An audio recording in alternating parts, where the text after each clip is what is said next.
আমরা তো এখন মায়ের দোয়া ক্রিকেট টিম। তা দোয়া করেন যাতে ভালো করি।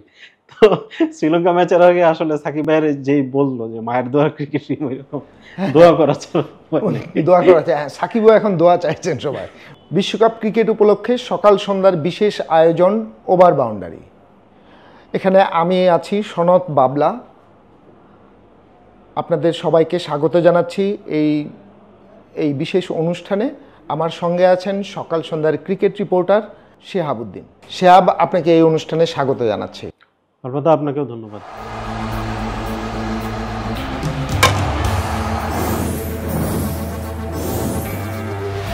বাংলাদেশের বিশ্বকাপটা শুরু হতে যাচ্ছে শ্রীলঙ্কার বিপক্ষে ম্যাচ দিয়ে। আপনার কি মনে হয়, আপনি অনেক দিন মাঠে এই বাংলাদেশের ক্রিকেট কাভার করছেন, বাংলাদেশের ক্রিকেট সম্পর্কে জানেন, বাংলাদেশের দলটা কেমন হবে প্রথম ম্যাচের, এটা যদি আমাদেরকে একটু ধারণা দেন। আলবদা, শ্রীলঙ্কার সাথে বাংলাদেশের প্রথম ম্যাচে আমরা যতটুকু দেখছি যে গত কয়েকটা ম্যাচে বাংলাদেশ 7 জন ব্যাটসম্যান এবং 4 জন বোলার এই কম্বিনেশনে খেলছে। সেখানে 4 জন বোলারের মধ্যে অবশ্যই 3 জন পেসার থাকে, একজন স্পেশালিস্ট স্পিনার থাকে, আর ব্যাটসম্যান 7 জন থাকে। এর মধ্যে শেষ দিকে তো 2 জন পাওয়ার হিটার থাকে। এইখানে অলরাউন্ডার বাংলাদেশের একটা ভালো দিক যে অলরাউন্ডার 3 জন আছে এবং একটা পেস বোলিং অলরাউন্ডার আছে যিনি আমাদের সৌম্য সরকার। স্পেশালিস্ট বোলার হিসেবে মানে আমরা তো সাকিব আল হাসানকে পঞ্চম বোলার হিসেবে পাচ্ছি, কিন্তু সে কিন্তু একেবারে স্পেশালিস্ট একজন বোলার। অকেশনালি বোলার হিসেবে আমরা দেখতে পারি যে মাহমুদুল্লাহ রিয়াদ ইউএসএর সাথে, যুক্তরাষ্ট্রের সাথে সিরিজটাতে বোলিং করেছে, আর তাকেও এখানে রাখা যেতে পারে। আর সৌম্য সরকারকে খুব ভালোভাবেই ধরা হচ্ছে যে সে কয়েকটা ওভার বোলিং করে দিতে পারবে, কারণ যুক্তরাষ্ট্রের কন্ডিশনগুলো দেখতেছি যে সেখানে পেস বোলিং অলরাউন্ডারের চাহিদাটা খুব ভালো। তো এই কারণে বাংলাদেশ, যেটা বললাম, 7 জন ব্যাটসম্যান স্পেশালি এবং 4 জন বোলার, এইভাবে টিমটা হতে যাচ্ছে আর কি। আচ্ছা, আপনি যখন কন্ডিশনের কথাই বললেন তখন একটু কিছুখানি জিজ্ঞেস করি যে ডালাসের এই মাঠে উইকেটটা কেমন হবে। এই উইকেটে আমাদের একটা ম্যাচ হওয়ার কথা ছিল, যেটা যুক্তরাষ্ট্রের সঙ্গে একটা প্রস্তুতি ম্যাচ হওয়ার কথা ছিল, যেটা বৃষ্টিতে পণ্ড হয়ে গেছে। তো এই উইকেটটা কেমন হবে? এই উইকেটটা তো বাংলাদেশের ব্যাটারদের কাছে বা বোলারদের কাছে বা পুরো টিমের কাছে অজানা একদম। অবশ্যই অজানা, কারণ এই মাঠে প্রস্তুতি ম্যাচটা যুক্তরাষ্ট্রের সাথে যে ম্যাচটা হওয়ার কথা ছিল সেটা ওই দেশের ওই টেক্সাসের হারিকেনের কারণে পণ্ড হয়ে যায়, সেই প্রস্তুতিটা নিতে পারে নাই। কিন্তু এই মাঠে এখন পর্যন্ত বিশ্বকাপের 2টা ম্যাচ হয়েছে, কানাডা এবং যুক্তরাষ্ট্র, এবং সেকেন্ড ম্যাচটা ছিল হলো নেপাল এবং নেদারল্যান্ডসে। 2টা ম্যাচ 2 উইকেটে হয়েছে এই মাঠে। সেখানে একটা ম্যাচে প্রচুর রান ছিল, 194 রান করেছিল কানাডা, সেইটা চেস করে জিতে গেছে 197 করে এই যুক্তরাষ্ট্র। দ্বিতীয় ম্যাচে আবার সেটা 110-এর মধ্যে চলে আসছে আর কি। তো দুই পিচ দুই রকম আচরণ করেছে। এখন এইটাই আর কি বড় বিষয় যে বাংলাদেশের ম্যাচটা কোন পিচে হবে, রান বেশি হওয়া পিচে নাকি রান কম হওয়া পিচে, এটা একটা বড় বিষয়। তবে নর্মালি ভালো, যেই পিচটা যদি ভালো পিচ হয় তাহলে রান বেশি হচ্ছে, এটা আমরা আশা করতে পারি। আর সেকেন্ড নম্বর হলো যে এই পিচটা রান কম ছিল, যদিও দুটোটাই সহযোগী দেশ আর কি, তাহলে আবার বলা যায় যে আগের ম্যাচটাও তো সহযোগী দলেরই ছিল। আচ্ছা, এইখানে কিন্তু একটা ইন্টারেস্টিং জায়গা আছে। একটা উইকেটে ভালো রান হয়েছে, আর একটা উইকেটে হয়নি। তো বাংলাদেশের জন্য আসলে কোনটা সবচেয়ে ভালো মনে হয়? যেই উইকেটটাতে রান হয়নি ওইটা ভালো, না বাংলাদেশ কি কখনো, আমরা যদি এরকম যদি একটা ভাবি, বাংলাদেশকে এইরকম যেই উইকেটে রান হয় সেই উইকেটে কি বাংলাদেশ কি 200 রান করতে পারবে? আমাদের আসলে কি আমাদের অ্যাবিলিটিটা সেই আছে, নাকি হইলো যে আমাদের মানে যে উইকেটটা হলে যে একটু রান কম হয় সেখানে খেলা হলে আমাদের জন্য ভালো? আপনার কি মনে হয় এটা? মানে মজার কোশ্চেন, কিন্তু ব্যাপারটা হলো বাংলাদেশের বলতে গেলে যে রান কম হয় সেই উইকেটে খেলা ভালো। তারা মিরপুরে বেশিরভাগ খেলতে খেলতে 120-30-এর মধ্যেই খেলে আসে। বিপিএলও হ্যাবিচুয়েট হয়ে গেছে। বিপিএলও দেখা যায় 150-এর বেশি রান হয় না। সেইখানে আবার কথা আছে, বাংলাদেশকে আগে ব্যাটিং পেতে হবে, তাহলে যে কোনো রকম 145 করলে একটা চেস করার বা একটা টার্গেট নিয়ে বোলিং করার একটা বিষয় থাকে, কারণ বাংলাদেশের বোলিংটা একটু ভালো, ব্যাটিংটা ওই রকম টার্গেটের থাকলে চাপ থাকে, প্রেসারে পড়ে যায়, সেইখানে দেখা যায় যে বড় শট নিতে গিয়ে আমাদের টপ অর্ডাররা মানে লিটন দাস, সৌম্য সরকাররা দ্রুত আউট হয়ে যায়। তো বলা যায় যে কম রানের উইকেটে খেলা হলে ভালো, কিন্তু সেখানে খারাপ অবস্থা আছে, কারণ শ্রীলঙ্কার বোলিং শক্তি কিন্তু মারাত্মক, তাদের পাঁচ রকম। হ্যাঁ, সেটা আমরা পরে আসছি। আমার এখনকার পর্যন্ত আমাদের মনে হয় যে বাংলাদেশের যেখানে রান করাটা কঠিন হয়, বাংলাদেশের ওই উইকেট হলে বাংলাদেশের জন্য ভালো হয়। বাংলাদেশের জন্য ভালো হয় কারণ বাংলাদেশের ব্যাটারদের আমরা বলি তাদের ট্যালেন্ট আছে প্রচুর, তাদের সামর্থ্য আছে, কিন্তু যাই হোক দুর্ভাগ্যবশত আমরা প্রায়শই সেই সামর্থ্যের প্রকাশটা দেখি না। 200 রান করতেই পারে, 200 রান হয়ই না। তো সেই জন্য আমার মনে হয় যে 120-30 রান যদি বাংলাদেশ কোনোভাবে স্কোর করতে পারে, তখন একটা সুযোগটা মনে হয় বাংলাদেশের বোলারদের জন্য একটা সুযোগ থাকে। উইকেটটাও যেহেতু অত ভালো না, তখন বোলারদের জন্য একটা এটা হলো যে বোলারদের ফেভারও থাকে, মানে বাংলাদেশি বোলারদের ফেভারে থাকে। তাহলে আমরা আমরা আমরা তো এইটা আশা করতেই পারি যে আমাদের কম রানের উইকেটেই খেলা হোক বাংলাদেশের, কারণ আমরা আসলে এটা সর্বজন স্বীকৃত, আমরা বাংলাদেশ এখনো টি-20 দল হয়ে ওঠেনি। এটা সবাই বুঝে, সবাই জানে যে আমরা এখনো ঠিক টি-20 দল হয়ে উঠিনি। আমরা তার চাইতে বরং অনেক বেশি ওয়ানডেতে আমাদের স্পেশালিটিটা বেশি। তাহলে আমাদের জন্য এই উইকেটেই থাক, এটা আমাদের একটা চাওয়া, আমরা ধরে নিলাম। এই যে ব্যাটিংয়ের কথাই বলা হচ্ছে, যেহেতু আমাদের ব্যাটিংটা ক্লিক করছে না, সেটা তো আমাদের এই ব্যাটিংটা ক্লিক করছে না মূলত হলে যে তো আমরা দেখি যে টপ অর্ডার ফেল করে, ম্যাক্সিমাম সময় টপ অর্ডার ফেল করে। সেই জায়গাটা আপনার কি মনে হয় এই ম্যাচে টপ অর্ডারে কারা কারা থাকবেন? টপ অর্ডারের কথায় আগে আসি যে আমরা লাস্ট 4-5টা ম্যাচে যদি দেখি, সেইখানে ওপেনিং জুটি থেকে 2টা 100 রান আপ পার্টনারশিপ আসছিল, একটা জিম্বাবুয়ের সাথে আর একটা যুক্তরাষ্ট্রের সাথে 10 উইকেটে রেকর্ড করা জয়ের ম্যাচটাতে। তো এর বাইরে দুর্ভাগ্য হলো মানে জিম্বাবুয়ের সাথে যে ম্যাচটায় 100 রান পার্টনারশিপ আসলো, যে ম্যাচটা হারলো আর কি, ওই ম্যাচেও মিরপুরে 147-এ অল আউট হয়ে গেছে। মানে টপ অর্ডার রান করলেও যে একটা নিস্তার জিনিসটা আসছে, সেই জিনিসটা আসে না, কারণ তখন আবার শেষের দিকের প্লেয়াররা ক্লিক করে না। আবার টপ অর্ডার থেকে যদি রান না আসে, তখন একটা ম্যাচে দেখা গেল যে ওই যে মাহমুদুল্লাহ আর হৃদয় খুব চেষ্টা করছিল যুক্তরাষ্ট্রের সাথেই, সেই ম্যাচটাই কিন্তু 138-এ যে আটকে গেল, 146ও করতে পারিনি আমরা। তো উপরের দিকে যখন ক্লিক করে না, তখন তো স্বাভাবিকভাবে মিডল অর্ডারে বড় একটা চাপ পড়ে যায়। মিডল অর্ডারের চাপটা ছাড়ানোর মতো ব্যাটসম্যান কিন্তু নাই। অভিজ্ঞতা বলতে গেলে মাহমুদুল্লাহ ছাড়া কেউ নাই, আর তাহিদ হৃদয় এখন ফর্মে আছে, ও ছাড়া ভালো কোনো ফর্মের প্লেয়ারও নেই।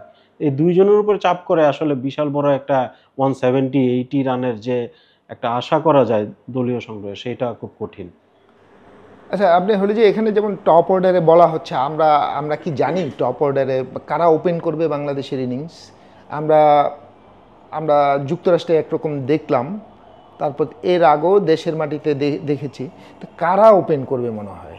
এখানে 2টা কম্বিনেশন তৈরি হয়েছে। যেমন এই যুক্তরাষ্ট্রের সাথে ফার্স্ট ম্যাচটাতে সিরিজের, সেখানে লিটন সৌম্য ওপেন করলো। পরের ম্যাচে যেহেতু তারা ভালো করতে পারে নাই, তানজিদ তামিম আর সৌম্যকে ওপেন করানো হলো। তারপরে তানজিদ তামিম ভালো করার কারণে 68 একটা ইনিংস ছিল তার, টানা ওরে পরের 3টা ম্যাচে, ইন্ডিয়া ম্যাচের সাথে প্রস্তুতি ম্যাচ সহ টানা 3টা ম্যাচে তাকেই ওপেন করানো হয়েছিল আর কি। তো সেই দিক থেকে দেখলে কালকের ম্যাচটাতে তানজিদ তামিমকে আমরা ফিক্সড ধরে নিতে পারি, ফর্মের কারণে এবং অবস্থার কারণে। পাশাপাশি একটা ভালো দিক যে বাংলাদেশ টিম ম্যানেজমেন্ট, যেটা ওরা রাইট হ্যান্ড লেফট হ্যান্ড অবস্থা থেকে বের হয়ে আসতে পারছে। তানজিদ তামিমের সাথে সৌম্যকে খেলাইতেছে ওপেনিংয়ে, এবং লিটন গত 2 ম্যাচে 1-এ নামছে আর কি, নাম্বার 1-এ 3 নম্বরে, সরি 3 নম্বরে ব্যাটিং পজিশনে 3 নম্বরে নামলো। তো এই জায়গাগুলা একটা মাত্র কারণেই একটু নড়বড় হতে পারে, যদি আমরা জাকের আলীকে নিচে না খেলানো হয়। জাকের আলী বলতে 2টা কিপার তো আর খেলাচ্ছে না, গত 2 ম্যাচে দেখলাম যে জাকের আলী লিটন দাস থাকার কারণে জাকের আলীকে খেলানো হচ্ছে না। তখন যে কালকে নেটে গতকাল মানে আমাদের দেশে তো এখন ওদের দেশে রাত, কালকে যে ওরা প্র্যাকটিসটা করছে সেইখানে সৌম্য নেটে গেছে আপনার 7-8 পজিশনে ব্যাটিং করে। আমরা তো জানি যে নেটে কারা কখন ব্যাটিং করে ওইটার উপর নির্ভর করে একাদশ সাজানোটা আর কি। অনেক সময় এটা হয়, একদম সার্টেন যে সেটা না। তো কালকে সৌম্য সরকার আর কি 7-8-এ নেটে গিয়েছিল, তো সেদিক থেকে দেখা যায় যে আবার লিটনকে নাকি ওপেন করে কিনা, এটা একটা দেখার বিষয়। তো প্রবাবলি সেটা হবে না। সৌম্য তানজিদ তামিম ওপেন করছে, লিটন ওয়ানে খেলছে, এরপরে নর্মালি রিশাদ শান্ত। পর্যন্ত, শান্ত, সাকিব, হৃদয়, মাহমুদুল্লাহ, রিশাদ এই এখানে পর্যন্ত আর কি থাকবে। বাংলাদেশের আসলে মানে যত কথা হচ্ছে ম্যাক্সিমাম কথাই হলো যে আপনার লিটনকে ঘিরেই হচ্ছে। লিটনের ফর্ম আর লিটনের ক্লাস, এই দুইটা নিয়ে আমার কাছে খুব একটু গন্ডগোল লাগছে। যে লিটনের প্রতিভা নিয়ে বড় বেশি কথা হয়, আবার লিটনের ফর্ম খারাপ নিয়েও বড় বেশি কথা হয়। আসলে এখন অবস্থাটা এখন যা মনে হয় যে আসলে কোনটা ফর্ম কোনটা ক্লাস সেটাই গুলিয়ে গেছে অনেক মানুষের কাছে। এটা আমার কাছে মনে হয়েছে যে হলে যে লিটনের মানে টানা খারাপ করার কারণে আসলে ফর্মটা আসলে কতদিন ফর্মহীন অবস্থায় থাকে একজন ব্যাটসম্যান, সেটা সেটা একটা বড় প্রশ্ন। কতদিন থাকতে পারে সেটা? 6 মাস, 1 বছর? সেটা এখন এখন লিটন ছাড়া তো আর ওই জায়গাটা খেলার মতো একটা প্লেয়ার যে রেডি আছে এরকম নাই। যখন লিটন জিম্বাবুয়ের সাথে খারাপ করলো আর কি, ওই যে স্কুপ করতে গিয়ে আউট হলো 3-3টা বলে, খুবই দৃষ্টিকটু ছিল। সেই ম্যাচের পরে একটা চিন্তা আসছিল ক্রিকেট মহলে যে আচ্ছা ডানহাতি ওপেনার এখন কে আছে তারা রিপ্লেস করবে, দেখা গেল কেউ নাই। মাহমুদুল হাসান জয় সে টেস্ট ওপেনার, তখন তার হাতের ইনজুরি। এছাড়া সাইফ হাসান যে কিনা টি-20 একটা ম্যাচ খেলছিল, কিন্তু রেগুলার টি-20 খেলা হয় নাই তার, এবং টি-20 শট, পাওয়ার শট, ওই জিনিসগুলো খুব একটা তার মধ্যে দেখা যায়নি।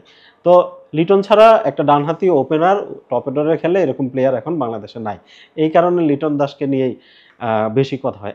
একটা জিনিস টিম নিয়ে একটা কথা মিস করে গেছি, সেটা হলো শরীফুলের যে ইনজুরি ছিল, শরীফুলের সেই জায়গাটায় এখন হাসান মাহমুদকে নিয়ে ক্যারি করছে। হাসান মাহমুদকে রাখার চিন্তা হচ্ছে, কিন্তু গতকালকেই প্রধান নির্বাচক যিনি টিমের সাথে আছেন যুক্তরাষ্ট্রে, তিনি বলছেন যে আমরা প্রথম ম্যাচটা দেখার পরে আমরা টুর্নামেন্টে কি অবস্থায় থাকবো ওই অনুযায়ী আমরা সিদ্ধান্ত নিব আর কি। আর 9 তারিখে শরীফুলের একটা পরের ধাপের একটা পর্যবেক্ষণ হবে, তার হাতের 6টা সিলাই, বাম হাতে বোলিং হ্যান্ড। তারপরে আর কি সিদ্ধান্ত নিবে শরীফুল কবে ফিরতে পারবে। সেই হিসেবে শরীফুল তো শ্রীলঙ্কার সাথে থাকছেই না, শরীফুলের জায়গায় মুস্তাফিজ আছেন। আর সবশেষ ম্যাচে যে হাসান মাহমুদ বোলিং করছিল, ওইখান থেকে তাসকিন ওইখানে ফিরতেছে পুরোপুরি। তাসকিন ফিরছেন, পুরোপুরি ফিট হয়ে ফিরছেন কালকে। আর থার্ড পেসার তানজিম সাকিব। আমাদের এখন আপনাকে যদি বলা হয়, আপনি এতদিন ক্রিকেট কভার করেছেন, আপনাকে যদি বলা হয় যে এই টিমের একজন ব্যাটসম্যানকে আপনি বেছে নেবেন যে হলে যে খানিকটা ডিপেন্ডেবল, রান করতে পারবে, একটু ফেয়ারলেস খেলা খেলতে পারবে টি-20 চরিত্র অনুযায়ী, সেটা কে হতে পারে? অবশ্যই তাহিদ হৃদয়। আপনার যে কোনো, সে ভালো একটা ফর্মে আছে এখন, তার শর্ট সিলেকশনগুলা এবং পাওয়ার হিটিংয়ের যেই ব্যাট সুইং দরকার হয় সমস্ত কিছু তার মধ্যে আছে, এবং সে এটাই করে, যাওয়ার পরে এটাই করে, যেদিন ক্লিক করে তো করে, না হলে মানে চাপটা পরে তার কখন, শুরুতে যদি 20 রানে 3টে উইকেট চলে যায়, সে ছেলে কিভাবে ওই খেলাটা খেলবে আর কি। সেম অবস্থা মাহমুদুল্লাহরও আর কি। যাই হোক, আমরা কিন্তু এখানে একটা বড় ডিসঅ্যাডভান্টেজ আছে। এই ম্যাচে নামার আগ পর্যন্ত বাংলাদেশ ওয়ার্ল্ড কাপে কখনো শ্রীলঙ্কার সঙ্গে জেতেনি। এইটা একটা আবার হলে যে সর্বশেষ শ্রীলঙ্কা যে বাংলাদেশে ট্যুর করে গেল, সেখানেও শ্রীলঙ্কা জিতেছে 2-1, খুব সম্ভবত 2-1 জিতেছে। তো আসলে আমি একটু বুঝতে চাই যে শ্রীলঙ্কা যদি বলি যে শক্তিতে কি শ্রীলঙ্কা এগিয়ে না বাংলাদেশে এগিয়ে? শক্তিতে অবশ্যই শ্রীলঙ্কাকে আগে রাখতে হবে, কারণ শ্রীলঙ্কার আপনার বোলিং সাইডটা যদি দেখেন, 5 রকম বোলার, তার কিন্তু ভ্যারিয়েশন প্রচুর। তাছাড়া ওদের বোলারদের 2টা স্পিনার, যে আপনি ওই দুইটা স্পিনারের মধ্যে থিকসান্না যেরকম স্পিনার এবং তার যে অভিজ্ঞতা আছে, বিপিএলে খেলে, রেগুলার টি-20তে খেলে, সেই হিসেবে অবশ্যই ওদেরকে আগে রাখতে হবে। পাথিরানার বোলিংটা অনেকটা মালিঙ্গা স্টাইলের, ওই দিকগুলো থেকে, বোলিংয়ের দিক থেকে তাদেরকে আগে রাখতে হবে অবশ্যই। একটা অ্যাডভান্টেজ যে শ্রীলঙ্কার ব্যাটসম্যানরা খুব একটা ফর্মে নাই, তারা প্রস্তুতি ম্যাচ যেটা দুইটা ছিল সেইখানে নেদারল্যান্ডসের কাছে হারছেও, হ্যাঁ, আর আয়ারল্যান্ডের সাথে জিতেছে। কিন্তু ওভারঅল বলা যায় যে ব্যাটিং জায়গাটা তো বাংলাদেশেরও খুব খারাপ অবস্থা, টপ অর্ডার থেকে শুরু করে মিডল অর্ডারের দিকেই সবসময় তাকায় তাহলে থাকতে হয়। জিনিসটা কি এরকম দাঁড়ালো, বাংলাদেশের বোলিং ভার্সেস শ্রীলঙ্কার বোলিং এর এই মূল লড়াইটা হবে। যদি 120 রান, যদি 120 রান, এরকম 20 রান 30 রান যদি কেউ করে, হলো যে এটা ম্যাচটা জিতাবে কি বোলাররাই? অবশ্যই বোলারে, কারণ সাউথ আফ্রিকার সাথে শ্রীলঙ্কার ম্যাচটা যদি দেখেন, ওই অতটুক 77 রান 76 রান ছিল মনে হয়, ওইটুক রান, হ্যাঁ ওইটুক রানই করতে তাদেরকে 17 ওভার পর্যন্ত ওয়েট করতে হয়েছে সাউথ আফ্রিকাকে। তো শ্রীলঙ্কার বোলিংটা অবশ্যই ভালো এবং বাংলাদেশের সাথে ওই ওই জায়গাটাতেই দাঁড়াবে। বাংলাদেশও তো বোলিংয়ের কারণেই এতদিন পর্যন্ত যে ম্যাচগুলো জিততেছে বা জয়ের আশা করতেছে। যাক, অন্তত পক্ষে তো এটা একটা সুখবর যে বাংলাদেশের বোলিংয়ের জায়গাটা বেটার, এইটা নিয়ে মানুষ আশাবাদী হতে পারে, আমরা স্বপ্ন দেখতে পারি এটা নিয়ে। আর এই যদি এইখানে দেখি যে হলে যে বাংলাদেশের বোলারদের মধ্যে আমরা দেখি আমাদের বড় অস্ত্র আমরা বলে থাকি যে মোস্তাফিজ, এবং এবার রিশাদ আছে, এবং হলে যে সাকিবের সে বোলিংয়ের ফর্মটা কীরকম মনে হয় এখন? সাকিবের ব্যাপারটা আসলে ক্রিটিক্যাল। সাকিব যথেষ্ট, ওই যে বলে না যে বাংলাদেশের ক্রিকেটের সবচেয়ে ভালো মস্তিষ্ক আর কি দেখা হয়।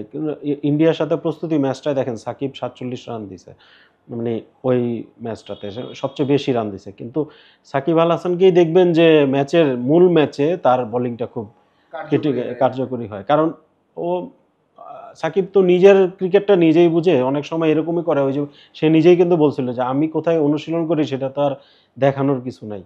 তো সে আসলে ওইভাবেই কাজ করে। দেখা গেল মূল ম্যাচে, প্রস্তুতি ম্যাচে ওইরকম কিছু করে নাই বা চেষ্টাটা 100% দেয় নাই, মূল ম্যাচে গিয়ে সেই যে জিনিসটা একমাত্র আমাদের দলের তো একমাত্র সাকিবের এই ক্ষমতাটুকু আছে, যেটা হলো যে হয়তো আমরা যেটা কল্পনাও করতে পারি না, সেটা হলো যে সেই অকল্পনীয় জিনিস সাকিব মাঠে করে দেখাতে পারেন। সেটা অনেকবারই দেখিয়েছেন। আমরা আশা করি যে সাকিব এই বিশ্বকাপও সেভাবে দেখাবেন, সেভাবে খেলবেন, এবং হলো যে আমাদের এই আপাত ফর্মহীন এই বাংলাদেশ দলটাকে কোনোভাবে একটা ফর্মে উনি একটা ছকের মধ্যে নিয়ে আসবেন, সেটা আমরা ভাবি। কারণ এই ম্যাচটাকে ধরেই, শ্রীলঙ্কার বিপক্ষে এই ম্যাচটাকে ধরেই তো বাংলাদেশ সামনে এগুনোর একটা স্বপ্ন দেখছে। শুধু সামনে না, যদি বলতে হয় যে এইটা বাংলাদেশের ফাইনাল ম্যাচ, কারণ সাউথ আফ্রিকার সাথে আশা করা যায় যে নিউ ইয়র্কের পরের ম্যাচটা সাউথ আফ্রিকার সাথে নিউ ইয়র্কের নাসার কাউন্টিতে, ওই পিচে বাংলাদেশ যদি আগে বোলিং না পায় তাহলে বোঝা যায় যে ম্যাচ জেতা খুবই কঠিন। তো শ্রীলঙ্কার সাথে যদি জিতে তাহলে পরে নেদারল্যান্ডস আর নেপাল আছে, ওই দুইটা ম্যাচ যদি জিতে দেন পরের রাউন্ডের চিন্তা করা যায় আর কি। তো এই ম্যাচটাই সবকিছু আর কি। অলরেডি একটা মজার জিনিস করছে সাকিব নিজে, যে ডালাসের প্র্যাকটিস গ্রাউন্ডের পাশে মানুষ দাঁড়ায় ছিল, কথা বলতে চাচ্ছিল, তখন সাকিব বলতেছে যে আমরা তো এখন মায়ের দোয়া ক্রিকেট টিম, তা দোয়া করেন যাতে ভালো করি। তো শ্রীলঙ্কা ম্যাচের আগে আসলে সাকিব ভাইয়ের যেই বললো যে মায়ের দোয়া ক্রিকেট টিম, ওইরকম দোয়া করা হ্যাঁ, সাকিবও এখন দোয়া চাইছেন সবাই, বাংলাদেশের টিম মায়ের দোয়া ক্রিকেট টিম। আর এটা একটা দারুণ, বাংলাদেশ প্রথম ম্যাচ খেলতে নামছে, এবং এটাকেই বলা হচ্ছে বাংলাদেশের ফাইনাল ম্যাচ, এবং এইটা জিতলেই বাংলাদেশের হয়তো বা দুয়ারটা খুলবে, সম্ভাবনা থাকবে পরের রাউন্ডে যাওয়ার। আমাদের অফ ফর্মে থাকা দুর্ভাগ্যজনক যে আমাদের ক্যাপ্টেন অফ ফর্মে বেশ কিছুদিন ধরে, এবং সেও বলে গেছে যে খুব বড় প্রত্যাশা না করতে। একটা টুর্নামেন্ট শুরুর আগে ক্যাপ্টেনরা ভালো একটা প্রত্যাশা করে যায় আর কি। আমাদের ক্যাপ্টেনরা শান্ত দুর্ভাগ্যজনকভাবে বলছে যে প্রত্যাশা করতে না। তো সেই বলছে আর কি যে মানে আমরা তাকে সেটা হয়তো উনি বলেছেন, একটা হয়তো বা সেটা তো এইভাবেও বলতে পারে, প্রত্যাশা, মানুষ যখন প্রত্যাশা করবে তখন প্রত্যাশার চাপটা তাদের উপর অনেক বেশি গিয়ে পড়বে। সেটার জন্য হয়তো বা, কারণ একটা যে খেলতে নামে তারও তো হলে যে ভালো করার তৃষ্ণা থাকে, তারও হলো যে তারও আমরা যারা মাঠের বাইরে বসে যারা কথা বলি, যারা খেলা দেখি, তাদের চেয়ে আসলে তাদের যারা খেলেন তাদের চাপটা অনেক বেশি হয়। তো এই জায়গা থেকে হয়তো উনি বলেছেন, কিন্তু উনি যে নিজে যে স্বপ্ন, কোনো একটা স্বপ্ন নিয়ে যাননি তা তো না। উনি স্বপ্ন নিয়ে গেছেন ঠিকই হলো যে সেই স্বপ্নটা আপাতভাবে বাংলাদেশ যেন সেকেন্ড রাউন্ডে উঠে, সেটা নির্ভর করছে বাংলাদেশের ফাইনাল শ্রীলঙ্কা ম্যাচের ফাইনাল ম্যাচ যেটাকে বলা হচ্ছে তার উপর। এবং দেখা যাক, আমাদের মায়ের দোয়া ক্রিকেট টিম সাকিবের বাসায় বাংলাদেশের সবাই দোয়া করছেন, এবং এই দলটা প্রথম ম্যাচ তার ফাইনাল ম্যাচে কীরকম শুরু করে। শিহাব, আপনাকে ধন্যবাদ। আমরা আজকে অনেক বিষয় নিয়ে আলোচনা করলাম। দেখা যাক শেষ পর্যন্ত মাঠে গিয়ে বাংলাদেশ কতটা কী রকম খেলে, বা হয়তো আমরা যে কথাগুলো বলেছি এটা দেখা গেল যে হলো যে সেই কথাগুলো হয়তো কিছু সমালোচনায় এসেছে, দেখবেন যে হয়তো ব্যাটের তোড়ে সব কিছু উড়ে যাবে, সেরকম তো হতেই পারে। এই রকম আমরা বিশ্লেষণের জন্য আপনাকে ধন্যবাদ জানাই। আপনাকেও ধন্যবাদ। আমরা প্রত্যাশা করছি যেমন 2007 ওয়ার্ল্ড কাপে, টি-20 ওয়ার্ল্ড কাপে বাংলাদেশ প্রথম ম্যাচটা ওয়েস্ট ইন্ডিজের সাথে জিতে শুরু করছিল, তো আমরা প্রত্যাশা করছি যে এইবারও যেন জিতে শুরু করে, এবং প্লেয়াররা যেমন বলে যাচ্ছিল যে আগে কোনোবার যেটা হয়নি এটা চেষ্টা করার, সেকেন্ড রাউন্ডে ওঠা, সেটা যেন তারা করতে পারে আর কি। যাক, আমরা সবাই মিলেই সেই প্রত্যাশা করি।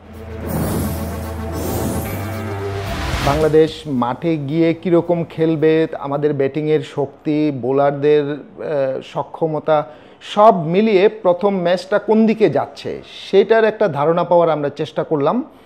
আমরা জানি না বাস্তবে কি হবে, কিন্তু আমরা কেবল ধারণাটাই দিতে পারি, আমরা কেবল অনুমান করতে পারি বাংলাদেশের বিশ্বকাপটা কিভাবে শুরু হতে যাচ্ছে। আমরা সবাই মিলে আসলে কিভাবে হবে সেটা আমরা সবাই মিলেই দেখব। ধন্যবাদ আপনাদের সবাইকে।